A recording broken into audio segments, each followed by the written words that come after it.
কিনা আমেরিকার কাছে জাতিসংঘ তার বাড়িতে ম্যান্ডেটও আছে, মানি আছে, মিডিয়া আছে, মাসাল আছে। এই জন্য তাকে বলা হয় সুপার পাওয়ার। কিন্তু এই দুনিয়ার মানুষ দেখেছে তথাকথিত পরাশক্তি প্রবল ক্ষমতা নিয়ে 19 বছর মধ্য এশিয়ায় মোল্লাদের সাথে যুদ্ধ করে চরম পরাজিত হয়ে আমেরিকা পালিয়ে গিয়েছে। يا حبيب الله وقبائل لتعارفوا إن أكرمكم عند الله يتقاكم। আল্লাহ রাব্বুল আলামিন বলেন, মানব জাতি আমি তোমাদের সৃষ্টি করেছি একজন পুরুষ থেকে আর একজন নারী থেকে, অতঃপর অসংখ্য গোত্র বংশে তোমাদেরকে বিন্যস্ত করেছি। তোমাদের মধ্যে কে আরবি, কে অনারবি, কে শ্বেতাঙ্গ, কে কৃষ্ণাঙ্গ, কে আমির, কে ফকির, এসব কিছুর মূল্যায়ন আমার কাছে নাই। ইন্না আকরামাকুম ইনদাল্লাহি আতকাকুম, নিশ্চয়ই তোমাদের মধ্যে আল্লাহর কাছে তার দাম বেশি যার অন্তরে আল্লাহর ভয় তাকওয়া বেশি। তাহলে প্রকৃত সম্মান কি রাজনীতিতে, বড় চাকরিতে, ব্যবসায়, তাকওয়ায়? তারপরে তাকওয়া আপনাকে দিবে শক্তি। কি দিবে? এই পৃথিবীর মানুষ 4টা জায়গায় শক্তি খুঁজে। কটা জায়গায়? 4টা জায়গায়। প্রথম হচ্ছে মাসাল, তারপর হচ্ছে মানি, তারপর হচ্ছে মিডিয়া, তারপর হচ্ছে ম্যান্ডেট। এটাকে বলি আমি 4M থিওরি। কি? প্রথম হচ্ছে কি? মাসাল, পেশি শক্তি যার বেশি সে মনে করে আমার শক্তি আছে। তারপর হচ্ছে মানি, টাকা, তারপর হচ্ছে মিডিয়া, তারপর হচ্ছে ম্যান্ডেট। এই 4টা শক্তি সবচেয়ে বেশি আমেরিকা, সেজন্য তাকে বলা হয় সুপার পাওয়ার, পরাশক্তি। আমি বলি এখন সে আর পরাশক্তি না, এখন আমেরিকা ধরাশক্তি। আমেরিকার মাসাল কতটুকু জানেন? তার সামরিক শক্তি, আমেরিকার বর্তমানে অ্যাটম বোম আছে 5,500। কত? রণতরী আছে 12টা, সাবমেরিন আছে 72টা, F-16 এবং F-35 স্ট্রিট ফাইটার বিমান আছে, তার বোমারু বিমান, যুদ্ধ করার মতো প্লেন প্রায় 2,500। তার মিসাইল আছে সুপারসনিক, হাইপারসনিক, তার কাছে হাইড্রোজেন বোম আছে। এই হচ্ছে তার মাসাল। মানে টাকা কত? বর্তমানে আমেরিকার রিজার্ভ আছে 21 ট্রিলিয়ন ডলার। আপনার বাংলাদেশের আছে 26 বিলিয়ন ডলার। 2 মাসের বাজার হবে। আর আমেরিকার আছে 21 বিলিয়ন না, ট্রিলিয়ন। 1000 বিলিয়নে 1 ট্রিলিয়ন, এরকম ওর আছে কত? 21 ট্রিলিয়ন ডলার। 17,000 টন স্বর্ণ সে মজুত করছে। কত? 17,000 টন। এটা চুরির মাল। এটা কি? কিন্তু চোরের মাল বড় গলা। এই হচ্ছে তার মানে। 3 নম্বর হচ্ছে মিডিয়া।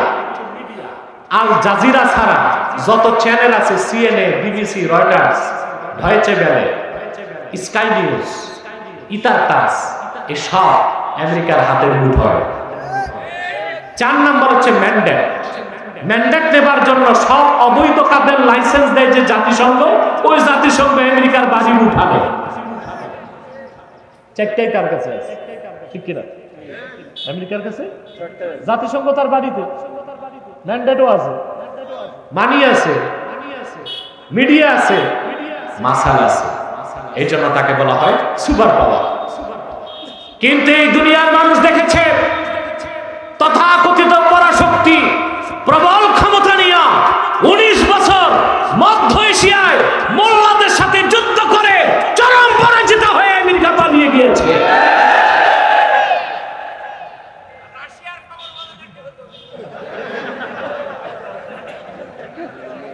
অপ্রাসঙ্গিক কিছু বলা যাবে না, আমার বিষয় বুঝো আগে। এখন রাশিয়ারটা জানতে চাই। আমি কি ডিফেন্স নিয়ে কথা বলছি না, একটা উদাহরণ দিলাম। আমেরিকা মোল্লাদের কাছে মাইর খেয়েছে না? কথা বলেন। মোল্লাদের কাছে আছে কি পাগড়ি, তসবি, জানামাজ, আর আছে পুরানকালের AK-47। এটি আমেরিকা ধরাশক্তি পরিণত হয়ে গেল, তার কারণ মোল্লাদের কাছে আছে তাকওয়া। কি আছে? তাকওয়া সম্মান দেয়, তাকওয়া শক্তি দেয়। আল্লাহর হাবিব ইরশাদ করেছেন, মান আহাব্বা আন ইয়াকুনা আকরামান নাসি ফালিয়াত্তাকিল্লাহ ওয়া মান আহাব্বা আন ইয়াকুনা আশাদ্দান নাস ফালিয়াতাওয়াক্কাল আলাল্লাহ। তোমাদের মধ্যে কেউ যদি সম্মান চায় সেজন্য আল্লাহকে ভয় করে, আর তোমাদের মধ্যে কেউ যদি শক্তি চায় সেজন্য আল্লাহর উপর ভরসা রাখে। তো আল্লাহ বললেন, ফাইন্না খাইরাজ যাদি তাকওয়া। মুমিনের সর্বশ্রেষ্ঠ পাথের নাম কি? তাকওয়া। এই তাকওয়া আখিরাতে আপনাকে দিবে জান্নাত। কি দিবে? জান্নাত। একটা কথা মনে রাখবেন, আল্লাহ রাসূলের প্রত্যেক ইমানদার উম্মত জান্নাতে যাবে। আবার বলছি, রাসূলুল্লাহর প্রত্যেক ইমানদার উম্মত যত বড় গুনাহগার হোক, যদি তার আমলনামায় শিরক কুফর না থাকে, সে কোনো না কোনো দিন জান্নাতে যাবেই যাবেই যাবে। এটা আল্লাহর সাথে তার রাসূলের চুক্তি হয়ে গেছে।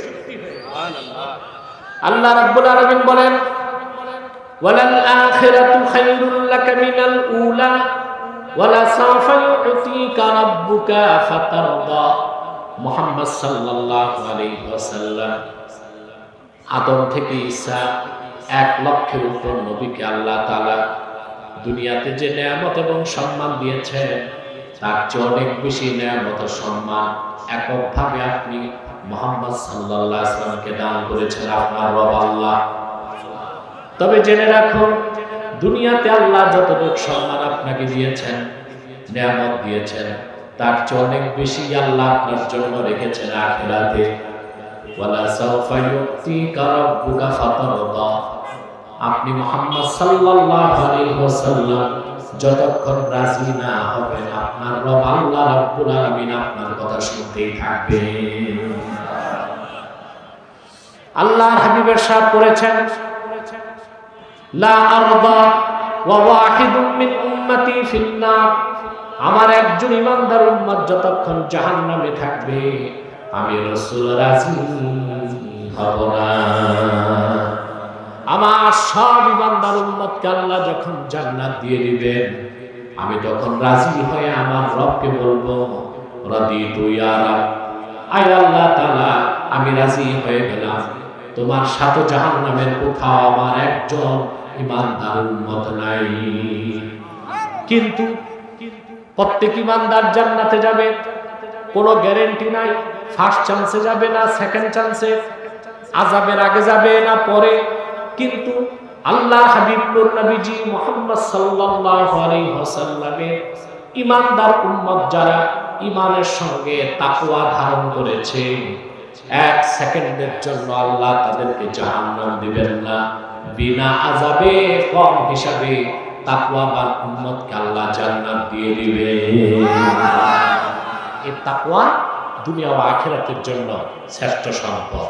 এখন তাকওয়াটা কি? তাকওয়া শব্দটা এসেছে ওয়াকায়া শব্দ থেকে। টাইম কত দেখো? হ্যাঁ, 5:40। 1 ঘন্টা তো প্রায় হয়ে যাচ্ছে। আর 10 মিনিট কষ্ট করবেন? কথা বলে। হ্যাঁ, মাগরিব বাদ দিয়ে আওয়াজ শুনো। মাগরিবেরই আছে আর আধা ঘন্টা। 1 ঘন্টা কেমন করে? একটা লোক মাথা নাড়বা না, চুপচাপ বসে থাকবে। আমি আর 10-15 মিনিট কষ্ট দিচ্ছি।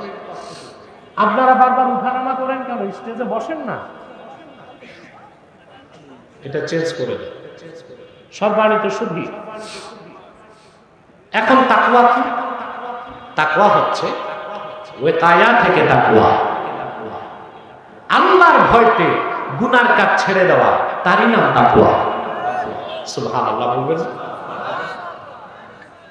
মানুষের অন্তরে যখন আল্লাহ তাআলার ভয় জেগে উঠে,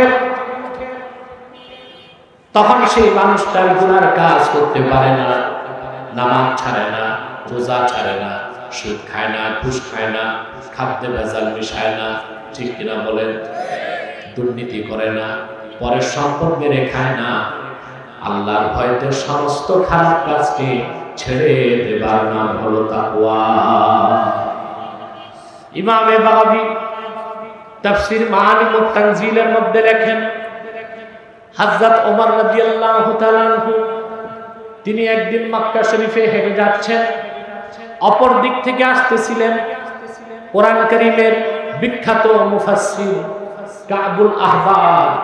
কাবুল আহবারকে দেখে হযরত ওমর বললেন, ইয়া কাব হাদিসনি আনিত তাকওয়া। তাকওয়া কাকে বলে আমাকে একটু ব্যাখ্যা করে শোনাও।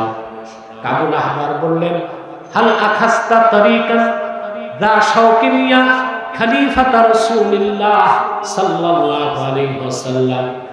আল্লাহ রাসূলের খলিফা ওমর, আপনি কোনদিন কণ্টকাকীর্ণ পথে হেঁটেছেন নাকি? কাটা বিছানো পথে? হযরত ওমর বললেন, একবার নয় বহুবার হেঁটেছি। কাবুল আহবার বললেন, কিভাবে হেঁটেছেন? হযরত ওমর বললেন, সাবধানে সন্তর্পণে পা ফেলেছি, যেন বিষাক্ত কাটা আমার পায়ে না লাগে, গায়ে না লাগে, কাপড়ে না লাগে। কাবুল আহবার বললেন, হুজুর, এই নাম তাকওয়া। প্রত্যেক মুমিন মুসলমানের জন্য এক একটা হারাম এক একটা কাটার মতো। সুদ একটা কাটা, ঘুষ একটা কাটা, জানা একটা কাটা, নেশা একটা কাটা, দুর্নীতি একটা কাটা, পাল্লায় ওজনে কম দেওয়া একটা কাটা, খাদ্যে ভেজাল মেশানো, আরেকজনের বাড়ির সীমানা ধাক্কাধাক্কি করা। মুমিন যখন প্রত্যেকটা হারামের কাটা থেকে তার নিজের চরিত্রকে রক্ষা করবে, তার নাম তাকওয়া, আর সেই মহাসাধকের নাম মুত্তাকি। অতএব তাকওয়ার দরকার আছে কিনা বলেন? ব্যক্তি জীবনে আছে? কথা বলে না। এই তাকওয়াকে আমরা গ্রহণ করব।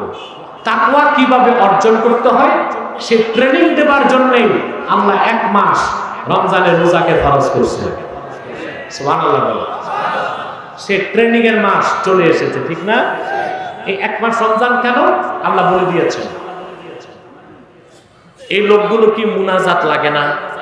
ওনারা কি আউলিয়া কেরাম নাকি? ভাবসাব তো তাই মনে হয়। হ্যাঁ, যাক, সেই আসছে দুপুরে, বুড়া মানুষ কতক্ষণ আর চলবে বলেন?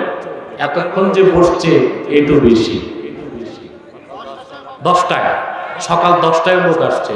আল্লাহ কবুল করুন আপনাদের কোরবানিকে। সম্মানিত সুধী, কথা খেয়াল করছেন তো?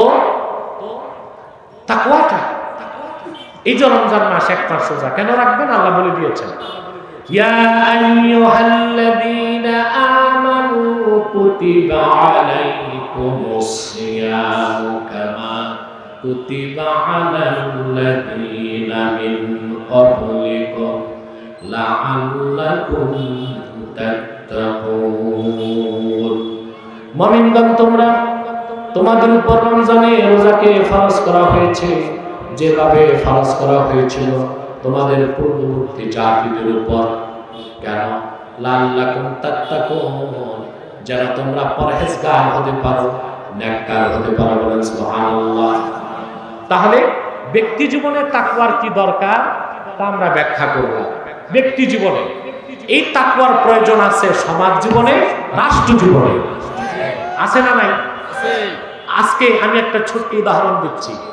আমাদের দেশে আল্লাহর পক্ষ থেকে নিয়ামতের অভাব নাই। আমাদের বনজ সম্পদ আছে, জলজ সম্পদ আছে, খনিজ সম্পদ আছে, জনসম্পদ আছে। তারপরও আমরা সবচেয়ে বেশি অশান্তিতে আছি। বাংলাদেশে সিকিউরিটি থ্রেট, অনিরাপত্তা সবচেয়ে বেশি, সব অনিরাপদ। এই যে আজকে প্লেনে আসছি, দিন পার হয়ে গেছে, সড়কে যানজট, একটা ফ্লাইট মিস, সেকেন্ড ফ্লাইট ওটাও 1 ঘন্টা লেট। এজন্য আমি দিনে কোথাও হেলিকপ্টার ছাড়া যাই না। ওটা তো আমি মন মতো উঠি, মন মতো নামি। কিন্তু আপনাদের হেলিকপ্টারে আমাকে আনতে লাগতো 2.5 লক্ষ টাকা, কমিটির তো এই সাধ্য নাই। সেজন্য আমি একটু কষ্ট বেশি করেছি। আশা করি আপনারা বেশি করে দোয়া করে দিবেন। রাষ্ট্র জীবনে বসেন বসেন, রাষ্ট্র জীবনে তাকওয়ার দরকার আছে না নাই? এই যে আমরা দেশে এত অশান্তি, Ya Habib